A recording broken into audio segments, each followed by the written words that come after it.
पूनम देवी जी, भीमा भारती जी, अभय कुशवाहा जी, श्रवण कुशवाहा जी, मधु मंजरी जी, आलोक रंजन जी, कारी शोएब साहब, भोला यादव जी, दीनानाथ यादव जी, रामविलास पासवान जी, शक्ति यादव जी और सभी पालीगंज के हमारे मतदाता गण, अभिभावक, बुजुर्ग, माताएं, बहनें, नौजवान, युवा साथी, इतने गर्मी में आप लोग आए हैं। आप सबको हाथ जोड़ करके हम धन्यवाद देते हैं। आप सब लोगों का स्वागत और अभिनंदन करते हैं। तो मिजाज बन टनाटन, हम मिजाज रखिए टनाटन टनाटन टनाटन। नौकरी मिलेगा फटाफट फटाफट फटाफट। गरीब दीदी के खाता में 1 लाख जाए खटाखट खटाखट खटाखट। अब भाजपा के हो जाए सपाचट सपाचट सपाचट। और लालटेन पर वोट गिरी ठकाठक ठकाठक ठकाठक। देखिए मीशा दीदी यहां से चुनाव लड़ रही है।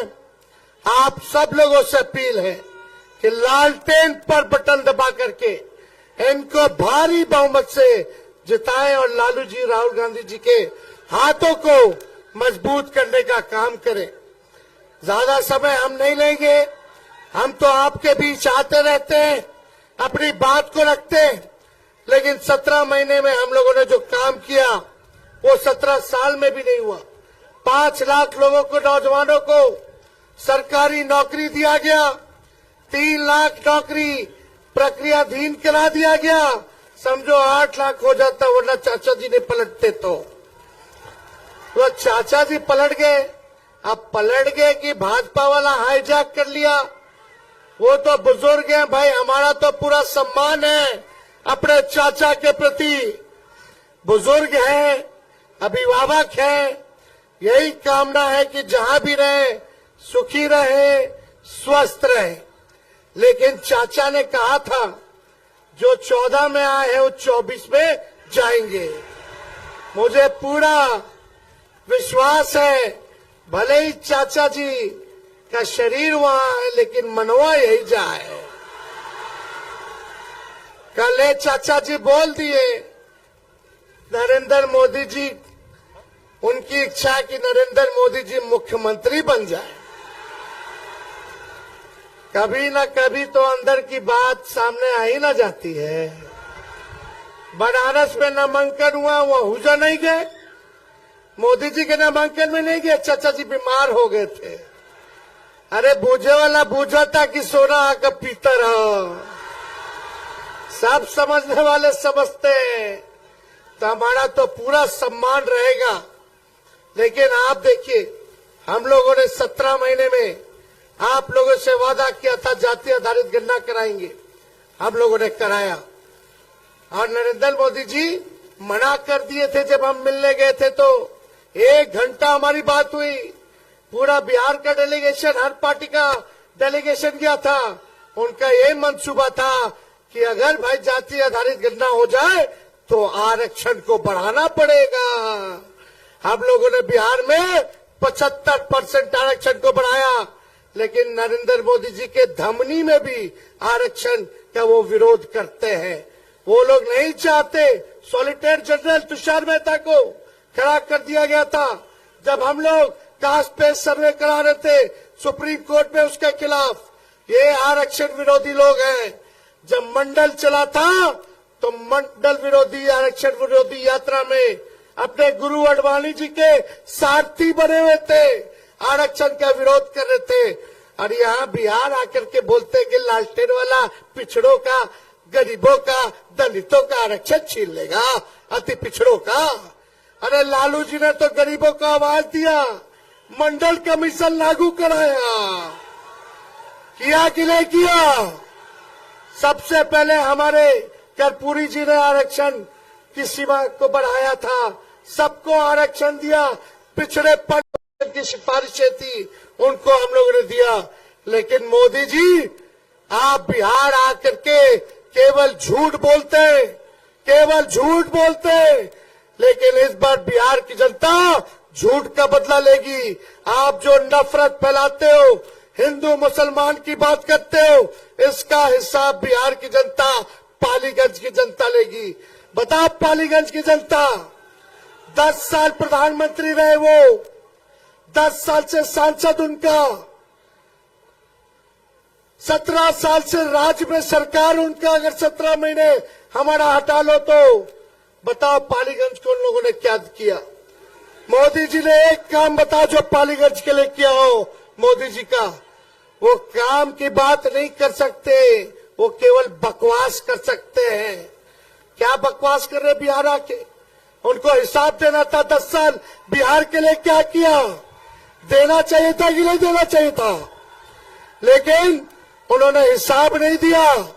उन्होंने 5 साल बताना चाहिए कि वो 5 साल बिहार के लिए क्या करेंगे, लेकिन उसका भी कोई जिक्र नहीं किया। सबसे बड़ा मुद्दा हमारा बेरोजगारी का है, गरीबी का है, महंगाई का है, लेकिन हमारे प्रधानमंत्री गरीबी का ग नहीं बोलते, महंगाई का मां नहीं बोलते, बेरोजगारी का बा नहीं बोलते। यहाँ आकर के क्या बोलते हैं? मटन, मछली, मंदिर, मस्जिद। अब बोलते हैं लालटेन वाला मुजरा करता है। बताओ, ऐसी भाषा किसी प्रधानमंत्री को बोलनी चाहिए क्या? कितनी घटिया भाषा है ये। प्रधानमंत्री की गरिमा को गिराने वाली बात है कि नहीं है? कौन ऐसी भाषा बोलता है कि मुजरा कर रहा है, मुजरा कर रहा है? अरे भैया, आप क्या काम के ही बताओ। और यहाँ आकर के क्या बोले प्रधानमंत्री जी? ए बिहार के लोग सुनो, नए नौजवान, प्रधानमंत्री जी आके बोलते कि तेजस्वी को जेल भेजेंगे। हमको बोले कि जेल भेज देंगे। हम बोलना चाहते हैं हमने नौकरी दी इसलिए जेल भेजोगे। हम गरीब की बात कर रहे, आरक्षण की बात कर रहे, तो हमको जेल भेजोगे। हम संविधान, लोकतंत्र बचाने की बात कर रहे, भाईचारे बचाने की बात कर रहे, तो जेल भेजोगे।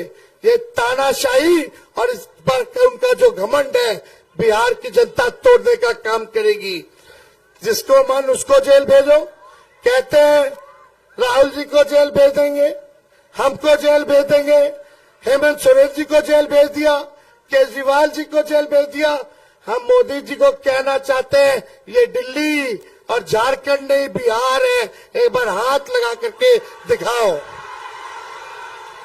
अरे लालू जी नहीं डरे मोदी जी से, तो लालू जी का बेटा डरा जाएगा। अरे बिहारी लोग डराएगा गुजराती से? अरे खुल के बोलो, डरोगे? लड़ाई लड़ना है कि नहीं? और लड़ेंगे या जीतेंगे? और मोदी जी का तो बाय बाय हो गया। अरे विदाई हो गया कि नहीं हो गया? तो ज्यादा कुछ नहीं कहेंगे, एकजुट रहिएगा। और तो हम कुछ कहना नहीं चाहते। यहाँ के सांसद जो है, लालू जी ने इतना बढ़ाया, उनको सब कुछ दिया, और आज लालू जी को ही गाली दे रहे हैं, हम लोगों को गाली दे रहे हैं। लालू जी को जेल भिजवाना चाहते हैं, तेजस्वी को जेल भिजवाना चाहते हैं। इसका हिसाब लोगे कि नहीं लोगे? दोनों हाथ ऊपर करके बताइए, लोगे कि नहीं लोगे? तो हम लोगों की सरकार बनने जा रही है, और जब सरकार बनेगी तो मुझे पूरा विश्वास है हमारी सरकार बिहार पर विशेष ध्यान देगी, और जो आप लोगों का पिछड़ापन है, जो गरीबी है, उसको दूर करेगी, और मुख्य राज्यों में लाने का 100% प्रयास करेगी, और हम लोग विकसित राज्य बनने वाले हैं। इसलिए आप सब लोग जो है, एक एक वोट लालटेन पर बटन दबा करके भारी बहुमत से जिताएं। तो चुपचाप चुपचाप चुपचाप, और देखो बैठ के बोल रहे हैं, 230 से ज्यादा सभा कर लिए। हम डॉक्टर साहब को बोले कि बेड रेस्ट हम तब तक नहीं करेंगे जब तक नरेंद्र मोदी जी को बेड रेस्ट नहीं करा देते। तो ज्यादा समय नहीं है, भाजपा भगाओ, अरे आवाज आना चाहिए पीछे से, भाजपा भगाओ, भाजपा भगाओ, भाजपा भगाओ। बहुत बहुत धन्यवाद। जय। एड्रेस तय करा देते हैं।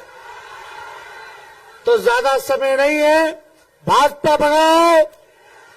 अरे आवाज आना चाहिए पीछे से, भाजपा भगाओ, भाजपा भगाओ, भाजपा भगाओ। बहुत बहुत धन्यवाद। जय हिंद, जय बिहार, पाली की जनता जिंदाबाद। पैनोरमा ग्रुप, जो सोचता है वो करता है। आपके अपने सपनों का आशियाना। ये लो मुंह मीठा करो, आज मैंने अपना जॉब छोड़ दिया, अब हम पूर्णिया वापस जाएंगे। जॉब छोड़ दिया है? मतलब ये घर कैसे चलेगा? हम करेंगे क्या? और माँ बाबूजी क्या बोलेंगे? इसलिए मैं एक और मिठाई का डब्बा लाया। अपने बिजनेस के लिए लोन अप्रूव हो गया। अरे लोन अप्रूव हो गया वो तो ठीक है, लेकिन पूर्णिया में हम रहेंगे कहाँ? अपना घर भी तो नहीं है वहाँ। इसलिए तो एक और मिठाई का डब्बा अलग से लाया हूं। हमने पूर्णिया में घर ले लिया है, पूर्णिया के ई होम्स पैनोरमा में। पूर्णिया में पैनोरमा ग्रुप लेकर आए हैं ई होम्स पैनोरमा। बड़ा घर, आलीशान जिंदगी और अत्याधुनिक सुविधाओं के संग। अरे अरे, अब क्यों मुंह मीठा करवा रही हो? क्योंकि हम घर वापसी जो कर रहे हैं। घर वापसी की खुशी पूर्णिया में ई होम्स पैनोरमा के संग। ई homes panorama, luxurious lifestyle redefined.